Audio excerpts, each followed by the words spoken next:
그동안 견진성사 때문에 이렇게 3번의 강의를 하게 되었습니다. 지난 화요일 날 있던 것이 견진성사의 의미에서 견진성사가 그리스도인으로서의 성인, 어른이 되는 성숙의 성사라는 것들을 이야기했습니다. 그렇다면 이번 시간에는 그렇게 어른으로 성장한 그리스도인, 이 성인으로 된 그리스도인은 어떠한 사람들이며 어떠한 삶을 살아가야 하는가, 즉 그리스도인의 정체성, 그 가운데서도 평신도 그리스도인으로 살아가기라는 주제로 좀 보고자 합니다. 특히 제2차 바티칸 공의회에서 평신도에 대해서 언급한 것들을 중심으로 이야기를 하고자 합니다. 그래서 두 번째는 첫 번째 강의 때 견진성사, 성숙의 성사에 대해서 봤다면 두 번째 강의는 성숙한 그리스도인으로 살아가기입니다. 그리고 다음 주 금요일은 본당 공동체와 평신도 그리스도인, 즉 공동체 안에서 성장하는 신앙에 대해서 보도록 하겠습니다. 뒷자리에 글자가 작아서 안 보이시죠? 네. 예, 밤이 지나가서 두 페이지 넘어갔습니다. 한 번만 살짝 보시죠. 예. 안쪽에는 보이십니까? 예상 방법이 없습니다. 제가 화면을 늘려드리겠습니다.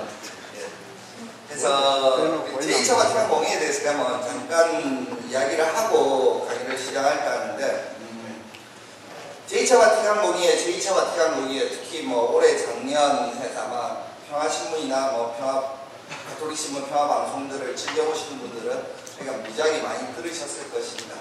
제2차 바티칸 공의회가 무엇인지 대충은 다 아시죠?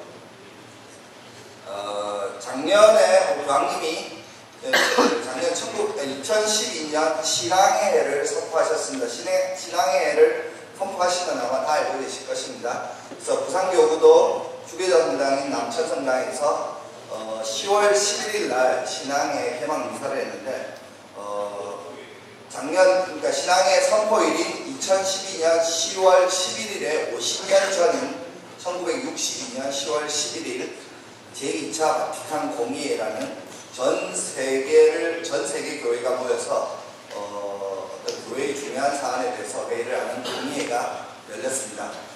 이 제2차 바티칸 공의회는 역사상으로는 21번째 세계 보편 공의회로서 1962년부터 65년 4년간 이렇게 열렸습니다.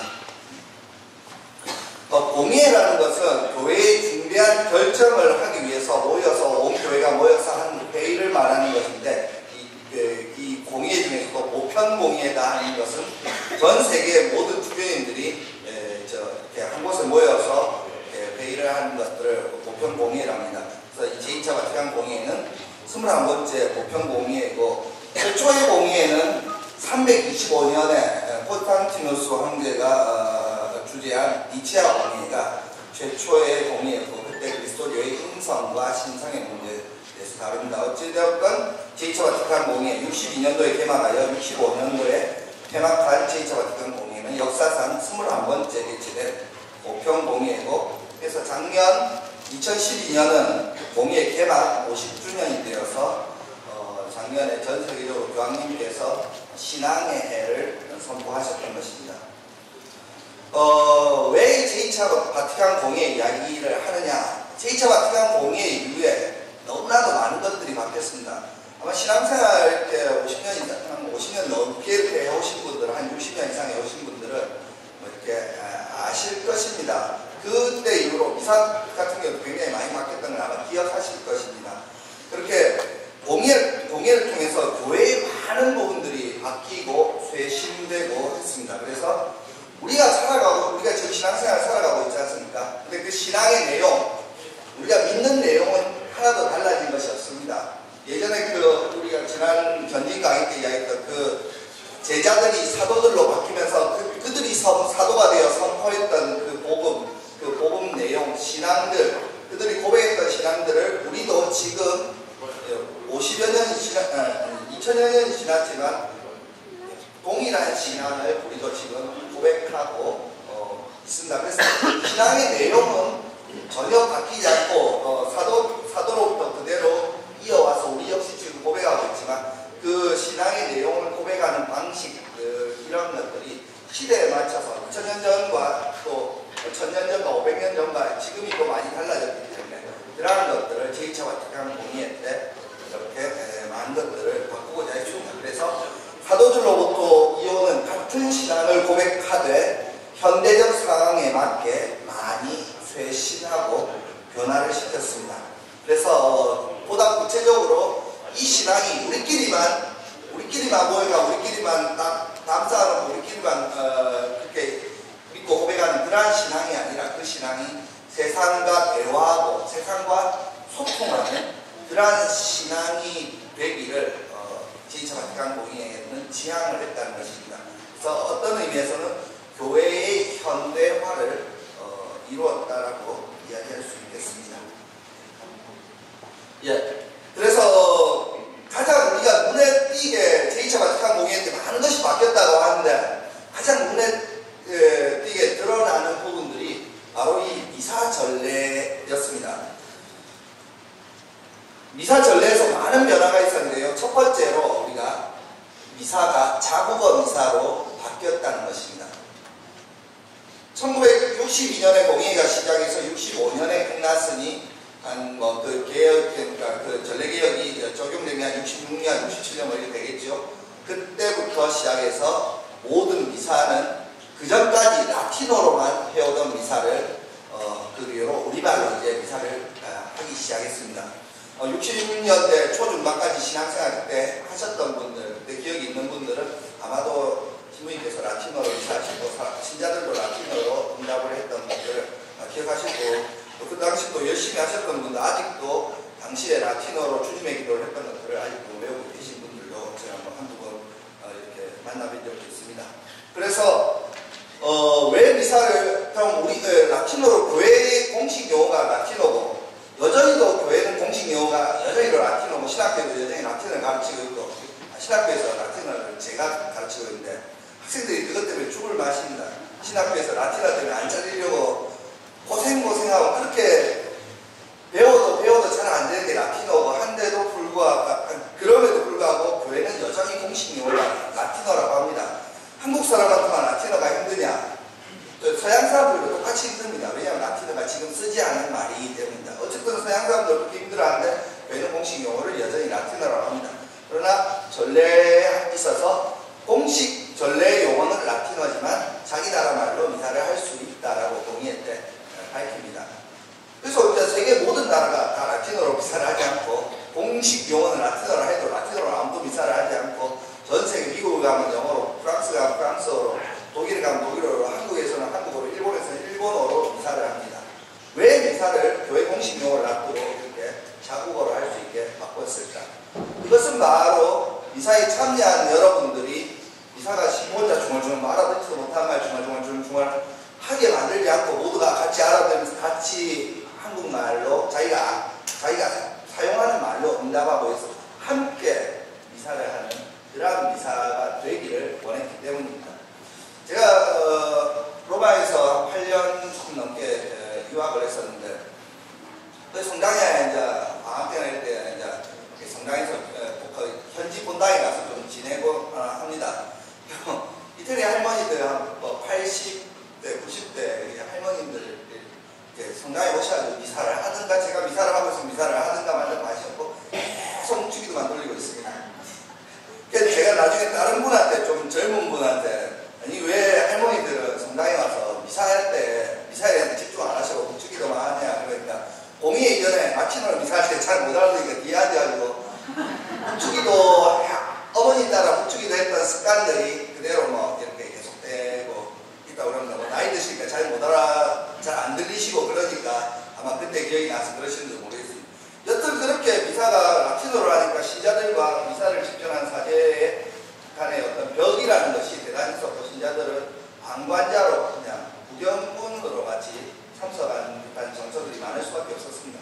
공의회는 바로 그게 아니고 여러분도 미사를 집전하는 사제도 모두가 미사에 함께 참여한 사람들이라는 것들을 이야기하고 싶었습니다.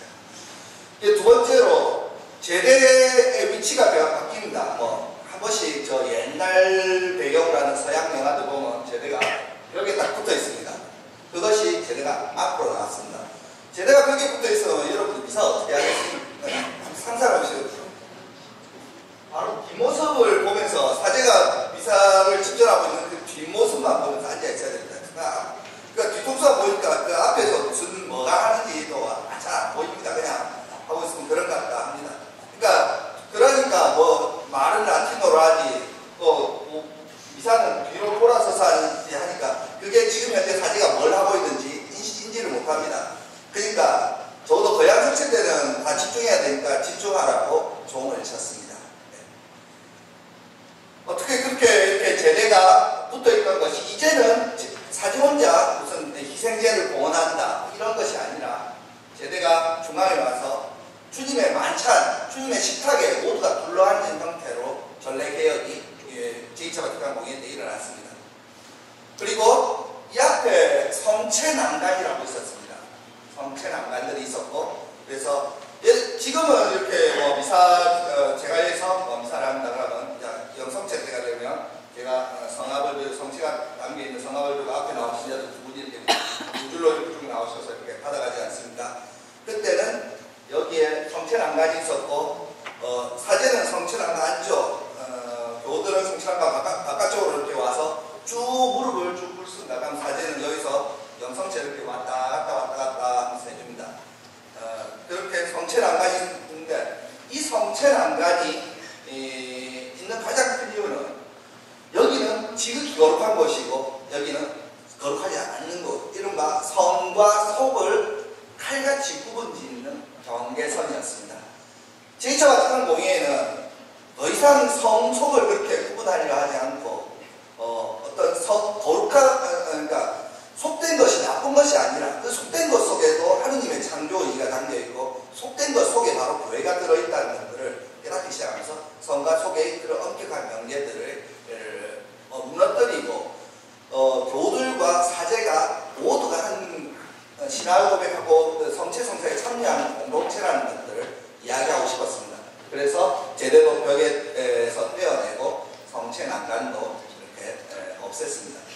예전에 성체난간에 무릎을 꿇고 이렇게 쭉 서면 지금은 우리가 그리스도의 몸 하고 오시면 손으로 받아보시지 않습니까? 손으로 받아보시는 게 금지였습니다. 성체를 평신도가 손으로 짓는 것은 복성죄에 예전에 해당됐습니다. 그리고 입으로 넣으니까 잘못하면 떨어질지도 모르니까 한국에서는 제가 알기로는 흰 광목, 흰 천을 양쪽에서 평평하게 붙잡고 해서 성체 받아보시는 사람들 턱 밑에 이렇게 했습니다. 서양은 이렇게 성반이 손잡이가 달린 성반이 있어 법사가 밑에 턱 밑에 이렇게 같이 오래됐습니다. 그래서 어떤 그러한 형식의 전례들이 이루어지는 것이 이제는 성체에 대한 이해가 달라지면서 그리스도의 몸을 사제가 만질 수 있듯이 신자들도 만져 손으로 짚고 영성체하는 것이 인식이 관점이 전환되기 시작합니다. 성체에 대한 신학이 바뀌기 시작합니다. 그러면서 그것이 전례개혁의 바티칸 공의회 전례개혁에 그걸 반영이 돼서 현행의 손으로 영성체 모시는 것이 이루어집니다. 그리고 그 다음 마지막으로 또 바뀌게 되는 게 이름하여 성가입니다. 성가. 성가가 예전에는 교회의 여전히도 가장 교회의 공식적인 성가는 그레고리오 성가입니다. 당연히 라틴어로 된 그레고리오 성가들입니다. 예전에는 글로리아 인엑체시드 이렇게 노래들 많이 아마 하셨을 것입니다. 근데 그것들이 이제는 공의에서도 이야기하듯이 어떤 지금 현재 이렇게 교회 활동을 하는 사람들의 심성, 정서, 그 지역 정서 이런 것들에 맞는 성가들을 많이 개발할 것을 권장하고 그런 것들이 많이 널리 쓰일 것을 권장합니다. 신앙심을 키우는 데 도움이 될 수 있는. 그래서 지금 여러분들이 부르고 있는 수많은 성가들 여러분들 가톨릭 성가집에 보면 꽤 많은 노래들이 한국 분들이 작사 작곡한 노래들이 꽤 많습니다. 그런 것들이 공의 이후에 다 공식적으로 전례 성가로 들어올 수 있게 됩니다. 그 외에도 여러분들 옛날 말로 한 창미사곡이라고 지금 미사곡, 대영강송, 자비송, 거룩하시도다 이런 노래들이 지금 많이 작곡되고 또 여러 가지 형태들을 많이 이런 버전도 쓰고 저런 버전도 쓰고 하지 않습니까? 주일미사 때요. 그러한 것들도 제2차 바티칸 공의회가 있기 때문에 사실 가능한 것들입니다. 그래서 우리가 이런 거는 너무 지금 당연하게 하고 있는 어떤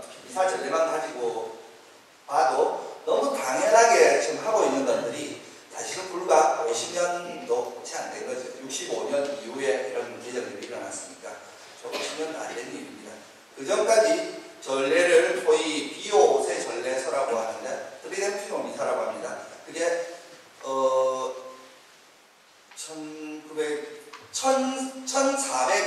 1470년 전례였습니다. 1470년 전례인데 그 이후 1470년에 그렇게 전례를 개혁하고 500년 동안 손을 한 번도 안 대고 있다가 이것이 이제 신앙인들에게 어떤 영적으로 지금 이 전례 방식이 보다 이렇게 바꾸는 것이 훨씬 더 유익하고 또 세상과 소통을 해야 된다는 걸 교회안에 절감하고 있었기 때문에 미사 안에서도 소통에 이제 포커스를 많이 맞췄고 그러면서 이렇게 전례 개혁이 이루어집니다.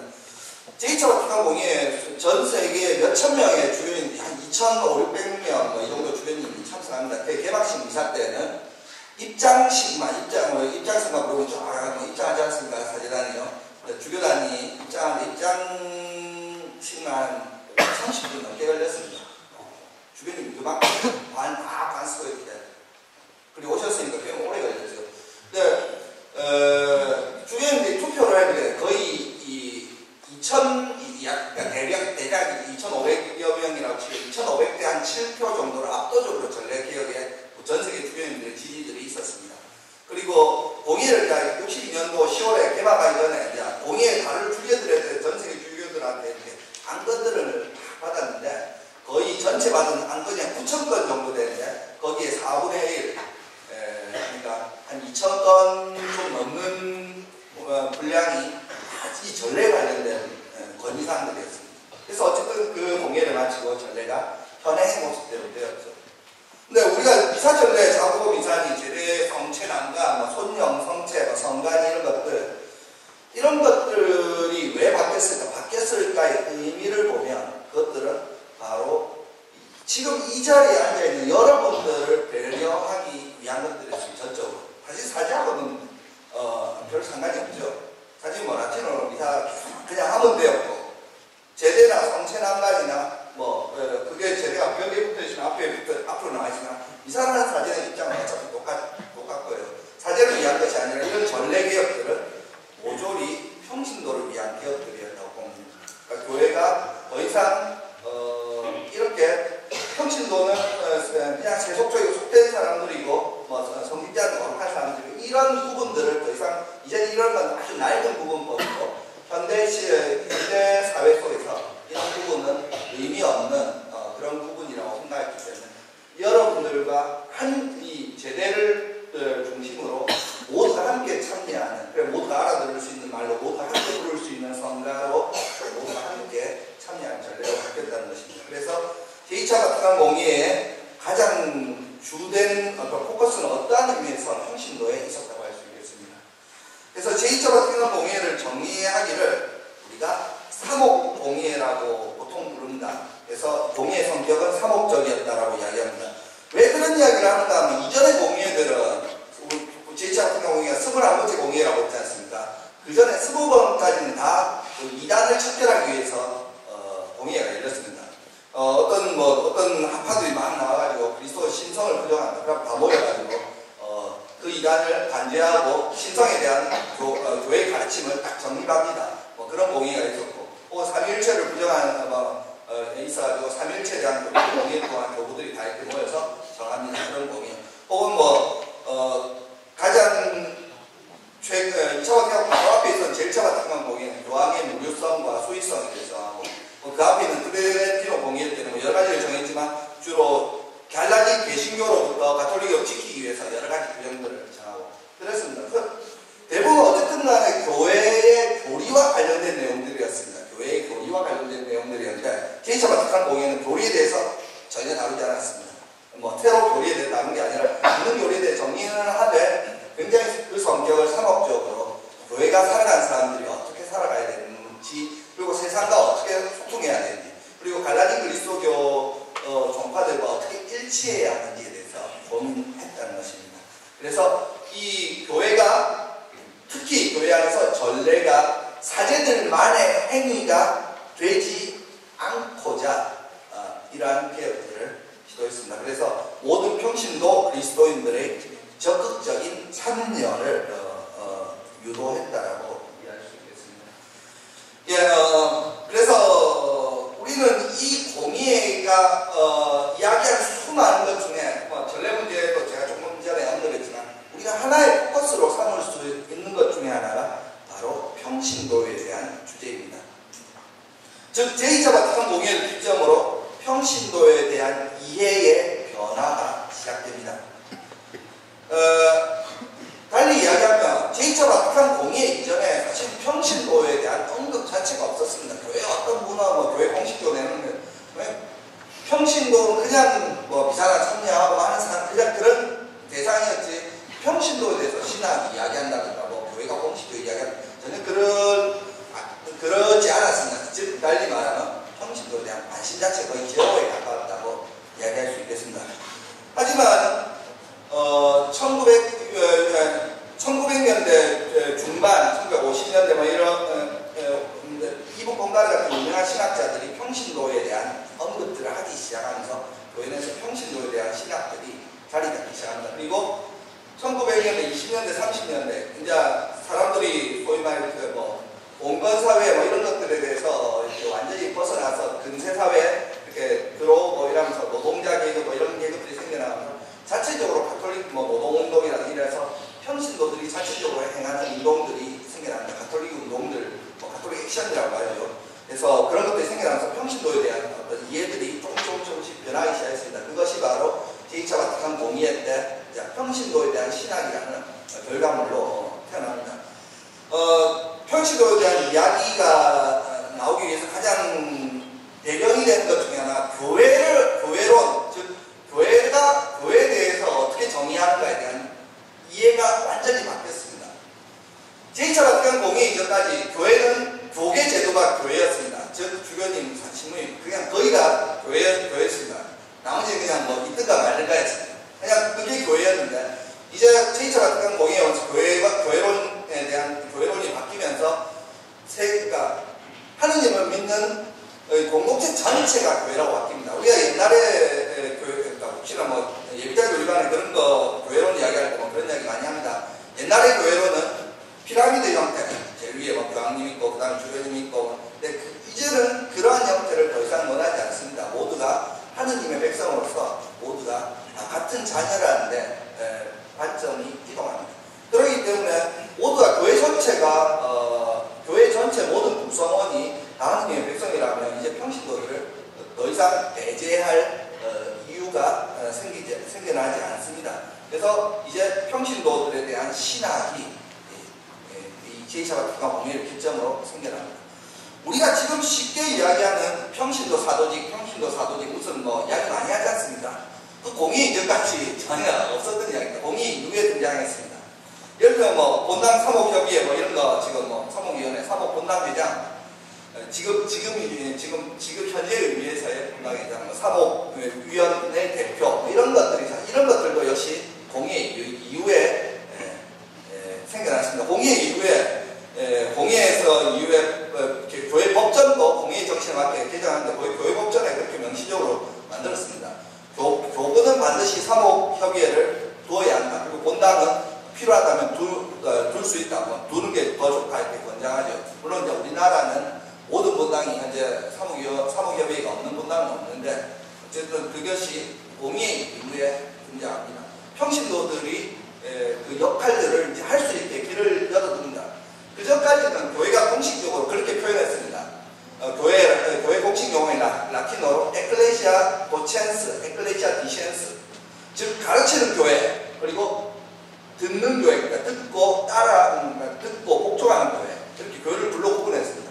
가르치는 교회는 교도권이고 그래서 교도권 시킨 대로만 그냥 하는 대상이었습니다. 평신도가.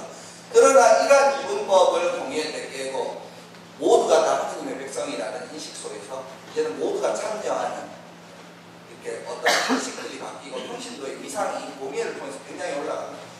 공의회 이전, 바티칸 제2차 바티칸 공의회 이전 평신도에 대한 어떤 신학적 이야기가 단 한마디도 없던 것이 이제 공의회 이후 공의회 끝나고 수많은 어떤 이야기들, 신학적인 글들, 논문들 이런 것들이 계속 나오기 시작합니다.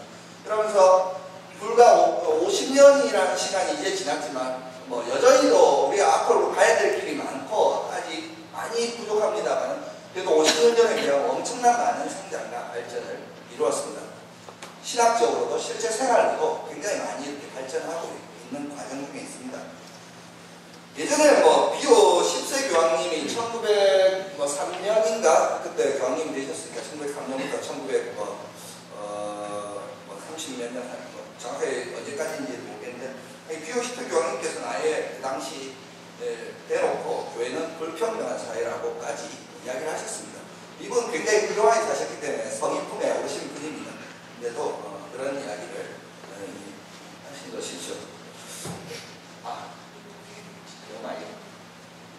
예, 그래서 친교의 교회론이라는 교회론이 등장합니다. 공의회의 제2차 바티칸 공의회의 핵심 사상입니다. 제2차 바티칸 공의회를 한마디로 정의하라면 친교의 교회론이라고 합니다. 이 친교의 교회론은 지금까지 제가 했던 이야기, 교회란 누구인가, 그리고 하느님의 백성, 교회는 누구인가를 공의회는 하느님의 백성이다 라고 정의를 합니다. 이 하느님의 백성, 세례를 받고 하느님의 자녀가 된 모든 이들이 하느님의 백성이죠. 이 하느님의 백성이라는 사상이 공의에서 자리 잡으면서 바로 이 교도권 중심의 교회관을 완전히 탈피하고 성직자 평신도라는 이분법을 뛰어넘습니다. 그리고 평신도의 보편사제직이란 말이 드디어 등장합니다. 사제직은 사제성품을 받은 사람들의 직무죠. 그러나 그것을 우리가 이제 전문적으로 직무사제직이라 하는데 이 직무사제직 말고 평신도들도 그리스도께서 행하신 사제직에 그 넓은 의미에서 참여한다는 의미로 그것을 평신도의 보편사제직이라고 합니다. 이 평신도의 보편사제직은 사제직에 우리가 참여할 수 있는 근거는 우리가 세례를 받았기 때문입니다. 변지성사 제가 지난 강의 때 성사를 받으면서 우리가 제자에서 사도로 바뀌었다라고 이야기하죠. 바뀌게 된다고 이야기하죠. 그래서 세례성사와 전진성사, 특히 세례성사가 보편사직에 참여하게 우리를 이끌어줍니다. 그래서 이 하느님의 백성이기 때문에 우리가 이 보편사제직에 참여할 수 있게 되는 것이며, 이 보편사제직을 이야기한다는 것은 뭐 아까도 이야기한 교도권 중심의 교회관을 탈피하고 평신도, 성직자 평신도라는 이분법의 인식을 극복하게 만드는 것입니다. 그래서 공의회는 평신도를 정의하기를 공의회 교회 헌장 31항에 이렇게 정의합니다. 성품의 구성원과 교회가 인정한 수도신분의 구성원이 아닌 모든 그리스도인이 평신도라는 이름으로 이해된다. 곧 세례로 그리스도와 한 몸이 되어 하느님 백성으로 구성되고 그리스도의 사제직과 예언직과 왕직에 자기 나름대로 참여하는 자들이 되어 그리스도교 백성 전체의 사명 가운데 자기 몫을 교회와 세상 안에서 실천하는 그리스도인들을 말한다. 여기서 중요하게 우리가 생각해야 될 표현은 평신도들이 그리스도의 사제직과 예언직과 왕직에 참여하는 자들이라고 명시적으로 교회 헌장에 그 문구를 넣었습니다.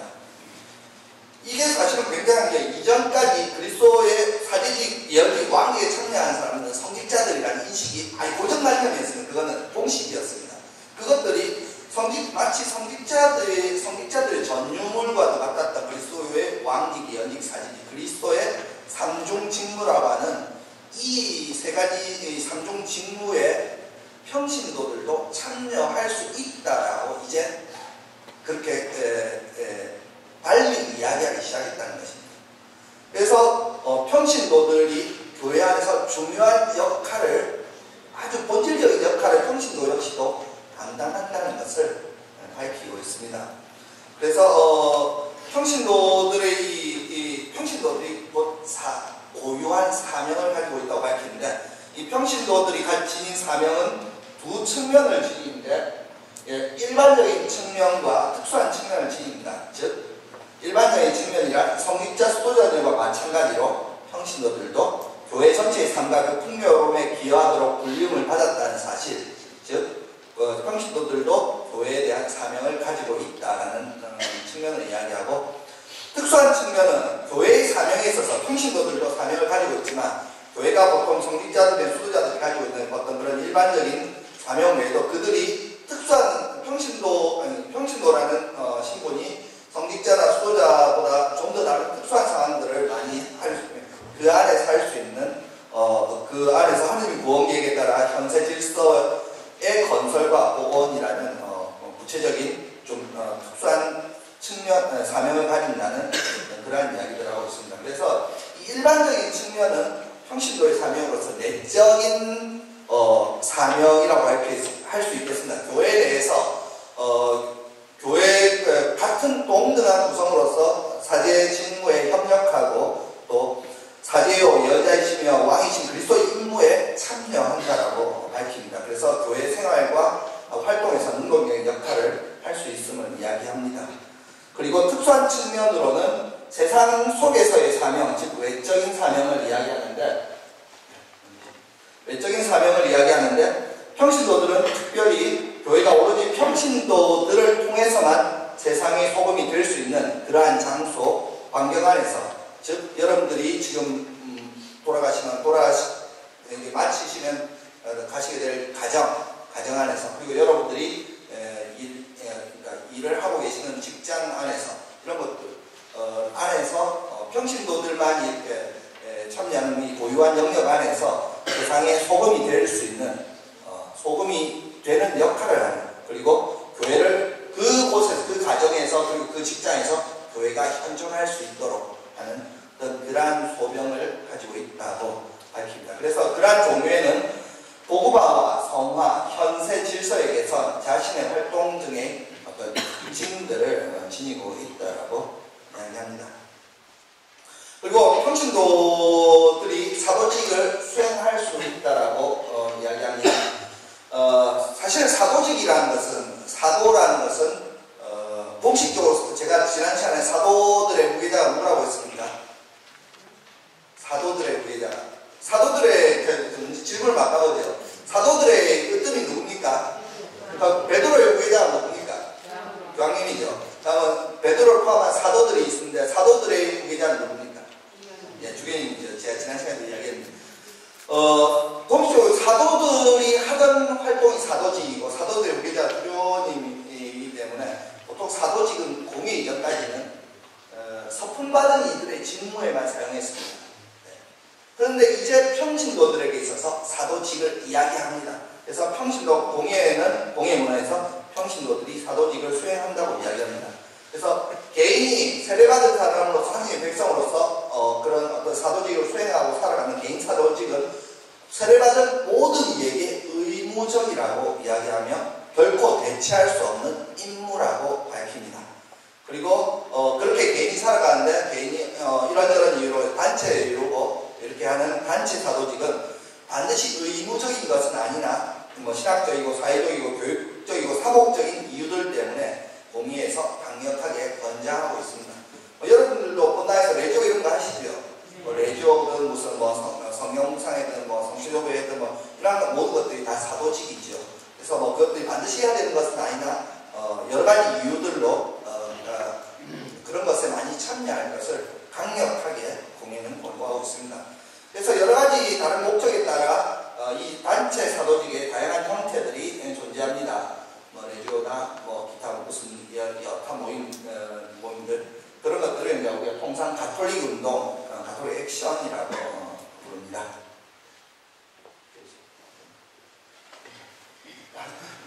예, 그래서 우리가 교회 내에서 이렇게 공예로부터 달라진 평신도들의 위상을 발견합니다. 이렇게 위상이 달라지면서 평신도 신학도 함께 발전합니다. 평신도 신학이라는 게 등장한 게 공예 직전인 1950년대 이제서야 등장했는데, 그것들이 이제 급속도로 같이 물결을 타면서 달력을 받고 계속 발전해 나갑니다.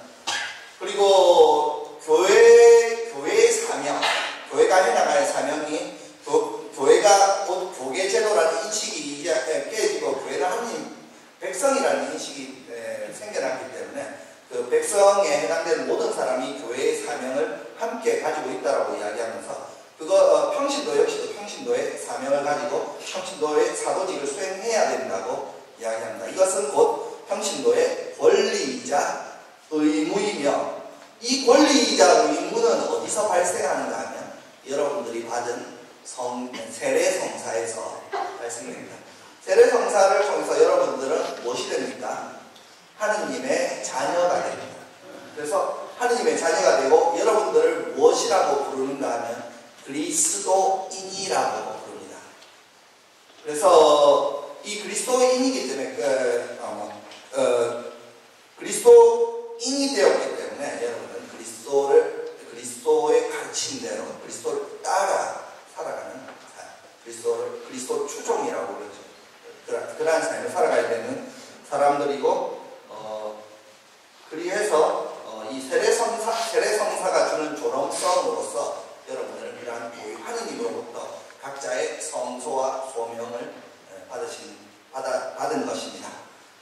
예, 그 다음으로 그래서 평신도가 가지고 있는 사명은 곧 교회의 사명입니다. 교회의 사명은 곧 평신도의 사명이기도 합니다.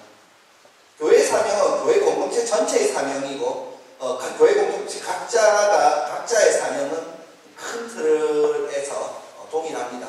구체적으로 이 사명을 수행하는 방식이 각자가 받은 은사와 카리스마에 따라서 다양하게 나타나지만 교회가 받은 사명은 동일합니다. 제가 성경 강림일 교회 탄생 잠깐 이야기하면서도 지난 시간에 이야기했지만, 교회가 받은 사명이 무엇입니까? 모든 공감보험서 마지막에 있는 예수님이 승천하기 전에 남기신 말이지만, 너희는 온 세상에 가서 복음을 전하여라. 그리하여 성령 강림일 날 성령을 받은 제자들이 문을 열고 광야로 나가서 사람들이 모인 곳으로 달려가서 그들에게 예수 그리스도를 증거하고 복음을 전했습니다. 그게 바로 교회가 생긴 날이고, 교회의 모습, 교회가 해야 되는 사명이라는 것이 바로 사람들에게 가서, 세상에 가서 복음을 전하는 일이죠. 그래서 그것이 교회 사명이고, 그것은 또한 평신도의 사명이기도 합니다. 왜냐하면 평신도 역시도 교회의 책임 있는 구성원이기 때문입니다.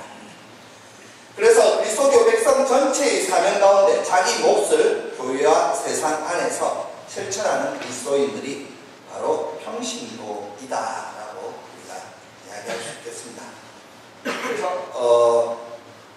그래서 사도직을 우리가 수행함에 있어서 사도직이라는 것은 사도로서 살아가는 직무지로, 사도라는 것은 우리가 이미 알고 있죠.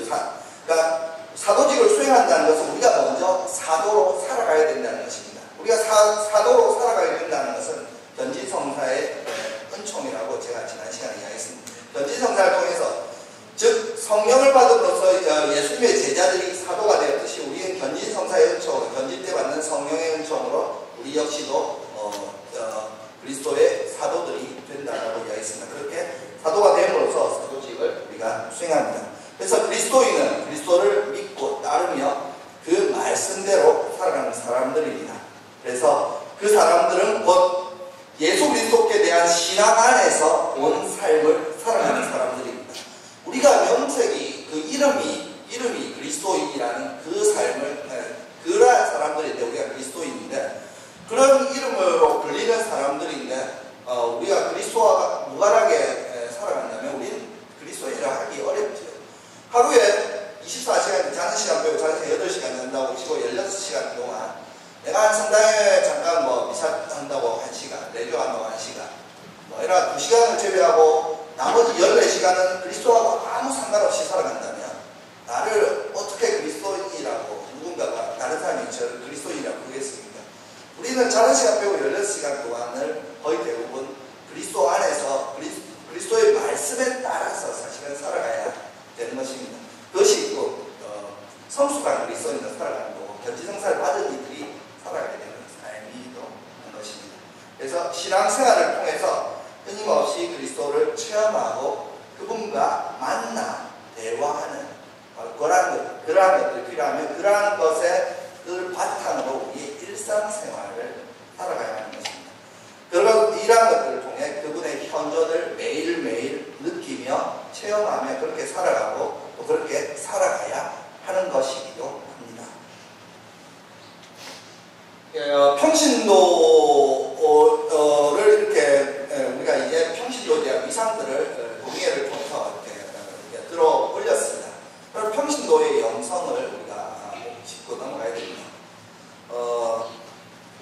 평신도의 영성의 출발점은 친교의 교회론입니다.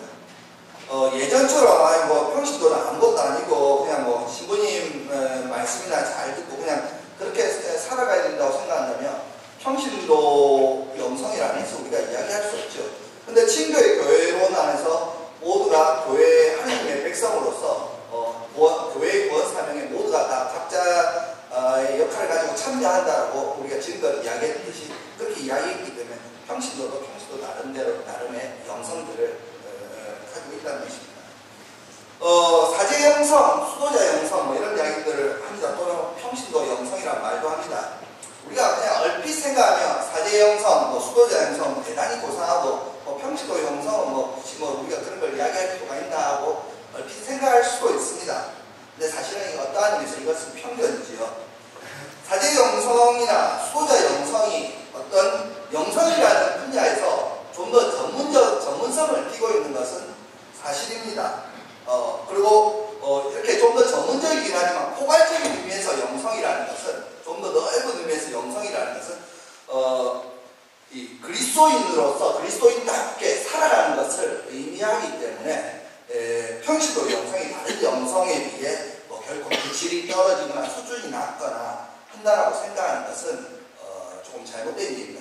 단지 평신도 영성은 사제 영성이나 수도자 영성에 비해 그 성격이 다를 뿐이지요. 그래서 이 교회 안에서 분명히 교회 안에서 교회법에도 교회 신분법이라는 것이 있어서 교회 안에서 신분은 정확하게 구분됩니다. 서품성사를 받음으로써 교회의 서품 직무를 수행하는 교회 성직자들이 있고 또 공원 생활을 하며 삶으로서 그리스도교를 증거하는 수도자들의 생활이 따로 있다면 그 외에 평신도들이 있지요. 근데 이것은 각자의 맡은 직무와 역할이 다르다는 것을 의미합니다. 예전에 아까 이야기했던 그 피라미드처럼 성직자는 저 위에 있고 평신도들은 중세 봉건 시대였던 평민들, 노예들처럼 그런 개념이 아니라는 겁니다. 그래서 하느님 앞에 모두가 다 같은 하느님의 백성이며 각자가 받은 고유한 사명과 은사에 따라 살아가는 것입니다. 그래서 사제에게는 사제 영성이 있고 수도자에게는 수도자 영성이 있으며 평신도에게는 평신도 영성이 있습니다. 그래서 이것은 성스러움의 높고 낮음이 있는 것이 아니라 그리스도 공동체 내에서 각각 다른 봉사의 역할이 있는 것을 이야기하는 것입니다. 그래서 아까 우리가 평신도에 대한 공의의 문헌의 정의에 따라서 그리스도의 삼중 직무인 사제직, 예언직, 왕직에 참여한다라고 공의는 거룩한 공의가 밝혔다고 제가 이야기를 했습니다. 그래서 모든 평신도들이 바로 그리스도의 대리자로 살아간다는 것을 이야기합니다. 그래서 평신도들은 그리스도의 삼중 직무에 어떻게 참여하는가? 평신도들은 사제로서 세상 일들을 축성하고 평신도들이 관여하게 되면 그러한 세상 일들을 축성하고 또 그것을 하느님께 바치는 성스러운 제물이 되도록 만듭니다. 그리고 평신도들은 또 예언자로서 세상의 사회적, 정치적 상황 안에서 하느님의 말씀을 전합니다. 내가 매일 만나게 되는 나의 가족들에게 그리고 내가 직장에서 만나는 직장 동료들에게 그리고 내가 세상 속에서 마주친 수많은 사람들에게 그리고 세상 곳곳에 이 하느님의 말씀을 전하는 예언직을 수행합니다. 그리고 평신도들은 왕으로서 사회의 한 공동체의 책임을 맡게 되면 가정에서는 가장으로, 직장에서는 어떤 걸로 하다못해 레조마리에서는 단장으로 그래서 어떤 여러 가지 리더들을 수행하나 교회 공동체에 항상 이것은 친교를 바탕으로 하는 공동체이기 때문에 언제나 군림하는 왕이 아닌 봉사하는 왕으로서 바로 봉사받으러 오시지 않고 봉사하러 오신 예수님의 모습 따라 그렇게 왕직을 수행하는 것입니다. 그래서 이렇게 평신도가 그리스도의 삼중 직무에 참여한다는 것을 밝히면서 공의회는 더 이상 성직자와 평신도를 엄격하게 구분하는 이른바 성속을 구분하는 성속 이원론을 극복합니다. 그래서 교회가 곧 세상 속의 교회임을 깨닫습니다. 세상 속에서도 좋은 가치들이 있음을 인정하며 이것을 받아들입니다. 그래서 평신도와 성직자의 이렇게 대립 구조, 또 그러한 구조로 교회를 바라보는 것을 극복하면서 인식의 전환들을 이루어내고, 그리하여 평신도들에게 주체성과 자발성을 부여합니다. 그리하여 평신도 역시도 성직자와 함께 하느님 나라의 구원 사업에 참여하고 활동한다고 인식합니다.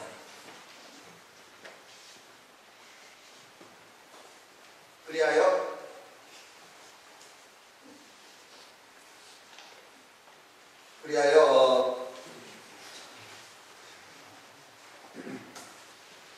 평신도 역시도 그렇게 하느님 구원 사업에 참여하고 활동한다고 인식합니다. 그래서 이 평신도 영성이라는 것은 평신도가 사제직, 예언직, 왕직에 참여하는 것이고, 참여함을 아까 공예문헌 이야기하면서 말했듯이 밝히면서 우리 시대의 평신도에 대한 새로운 시각들을 끊임없이 이야기하는 것입니다. 달리 이야기하면 평신도 성소, 평신도 역시도 꼭 신부가 되고 수녀가 되는 것만이 성소를 받는 것이 아니라 여러분들 모두도 각자가 하느님으로부터의 부르심을 받았습니다. 여러분이 살고 있는 그 삶으로 부르심을 받았고, 그 삶에서 여러분들은 하느님을 증거하며 살아가야 될 의무가 있습니다. 이렇게 평신도 성소의 고귀함을 강조하고 그 영성의 중심으로서 여러분들이 기도를 열심히 할 것을, 즉 기도의 필요성을 강조합니다. 그래서 오로지 예수 그리스도의 사랑 안에 깊이 뿌리 내리고 기도하는 사람만이 그리스도의 사제직, 예언직, 그리고 왕직을 수행할 수 있는 이들이라고 강조합니다. 그래서 예수 그리스도가 인격적으로 우리 안에 실제하지 않으면, 우리가 예수 그리스도의 삶을 살아가지 않으면, 그리고 우리가 예수 그리스도를 체험하고 그분을 우리 안에 모시고 살지 않으면 우리는 다른 사람에 가서 사랑을 실천하고 복음을 전하고 하지는 못한다는 겁니다. 우리 안에 그리스도가 없는데 우리가 그리스도를 어떻게 다른 사람한테 보여줄 수 있는가 하는 이야기입니다. 그래서 교회의 사명은 모든 구성원에게 해당되는 사명이며, 즉 기쁜 소식을 전하는 아버지 하느님의 사랑의 복음을 전하는 것이고, 그것이 교회의 복음화 활동이며, 이것은 모든 교회 구성원들에게 주어져 있는 과제라고 하겠습니다. 그러기 위해서 우리에게 가장 필요한 것은 우리가 매일매일 살아가는 일상을 거룩하게 살아가야 한다는 것입니다. 사실 우리가 이렇게 이 지역 사회 안에서 이 본당 공동체, 신앙 공동체 이루고 살아가지만, 이 지역 사회 안에서 이 지역 사회가 사실 우리들한테 별로 관심이 없습니다. 우리가 복음을 전한다고 하는 부분 노력하지만 그 사회적 영향력이, 그 복음의 호소력이 사실은 미미합니다. 이렇게 되는 가장 큰 이유는 우리가 믿음과 생활, 우리가 믿음과 삶이 분리되어 있기 때문입니다. 즉 그리스도인의 정체성에 있어서 문제가 발생되기 때문입니다. 그래서 우리는 아까 제가 자르시각교회 16시간 이야기를 했지만, 내가 믿고 신앙을 고백하는 것과 내가 그냥 일상을 살아가는 삶이 이것 따로 저것 따로 완전히 분리가 되어 있을 때 우리는 아무것도 우리가 메시지를 전할 수 없습니다. 우리 한 가지 우리가 직접 듣지는 않았다 하더라도 주변에서 들리는 이야기들, 다른 사람을 보면서 그런 이야기들 많이 하지 않습니까? 특히 개신교 같은 경우 사람들이 개신교에 대해서 반감들이 되게 많습니다. 혹은 예를 들면 선교를 할 때도 굉장히 막 강요하듯이 선교도 많이 하면 굉장히 사람들이 거부하는 게 있지 않습니까? 그러니까 그 행동 자체에 하느님의 사랑과 복음 정신이 사실 결여되어 있는 거죠. 그래서 우리는 새 속에서 살지만 이 새 속에 사는 것이 그냥 단순히 속된 게 아니라, 아까 우리가 성속을 우리가 뛰어넘었다고 이야기했지 않습니까? 새 속에 사는 것이 우리가 거룩하게 사는 것과 사실 일치해야 된다는 것입니다. 그래서 새 속에서 거룩함을 찾는다는 것은 우리가 새 속에 있기 때문에, 세상 속에 있기 때문에 기도하고 하느님께 경배하는 예배를 하는 것, 이러한 것들을 포기한다는 것을 의미하는 것이 아니라, 우리가 우리 삶의 모든 것을 하느님의 현존과 하느님의 활동하심과 연결시켜서 경험한다는 것을 의미하는 것입니다. 바로 우리가 일상을 그렇게 거룩하게 살아갈 때 우리는 우리의 삶이 곧 기도하는 삶이 되며, 우리의 삶이 하느님을 증거하는 삶이 된다는 것입니다. 그러한 삶이 곧 복음화의 삶이자 예수 그리스도를 증거하는 삶인 것입니다.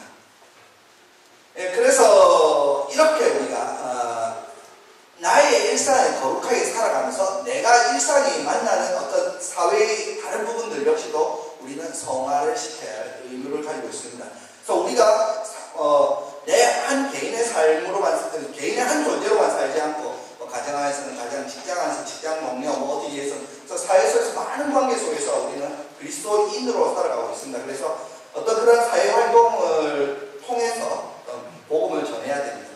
세상과 교회를 더 이상 적대적으로 구분하지 않습니다. 공의회 때. 공의회 때 우리가 성천한단을 없애고 평신도 성직자의 미국법을 확보했다고 이야기했듯이 공의회는 공의 이후에 더 이상 세상과 교회를 극단적으로 나누지 않고 교회는 세상을 마치 멀리해야 될 것으로 그런 존재로 생각하지 않습니다. 교회는 세상 속에 있다라고 인식합니다. 그래서 교회와 세상을 더 이상 적대적인 개념으로 구분 짓지 않는 그러한 공의의 정신에 따라서 신앙을 세상하고 타협하는 것이 아니라 세상과의 대화를 통해서 세상의 신앙의 진리를 보다 효과적으로 더 잘 전하고자 하는 적극적인 노력들이 있어야 됩니다. 즉 하느님이 하늘 위에 계시지 않고 인간의 품속으로 내려오신 말씀이 사람이 되시어 우리 가운데 계신다는 것처럼 우리가 전하는 복음의 진리도 그들 삶 속에 파고들 수 있도록 그들과 소통하면서 복음 메시지가 전달되어야 되는 것입니다. 그래서 교회 안에만 살아있고 권위 있는 말씀인 것이 아니라 우리 신앙이 교회 안에서 우리끼리만 정말 무슨 자기 만족에만 빠져 우리끼리만 좋다고 사는 것이 아니라 우리 밖으로 나가서 그들에게 복음을 전하는 삼일체 하나님께서 성부, 성자, 성령께서 참 정말로 친교의 관계로 지내시지만 거기에 머물지 않고 성자를 파견하시고 성령을 파견하신 것처럼 이 삼일체 하나님의 친교에 우리도 참여하여 그 모습대로 우리도 세상에 복음을 전해야 된다는 것입니다. 이 친교라는 것은 언제나 공동체의 형태로 존재합니다. 그래서 이 공동체와 관련된 것은 다음 시간에 공동체 안에 성장하는 신앙이라는 주제로 다루도록 하겠습니다. 오늘 우리가 평신도에 대해서 2차 바티칸 공의회 이후에 평신도에 대한 그 정체성, 맡겨진 평신도 이상, 그 평신도가 어떻게 살아가야 되는가를 이야기했습니다.